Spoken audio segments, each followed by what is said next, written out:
I'm going to show you how to do a popcorn using trebles and using 4 stitches into the same stitch. So we're just gonna jump over here and we're going to do 4 trebles into the same one. So let's just count those out together. So 1, 2, 3 and 4.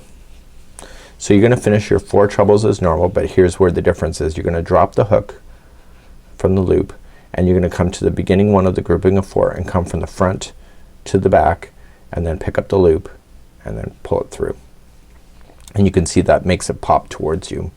So if you ever wanted to do it again, you know the pattern probably would tell you that, is that you need to put in 4 more trebles into the next stitch. That tells you where it's gonna go. Just watch your patterns for that.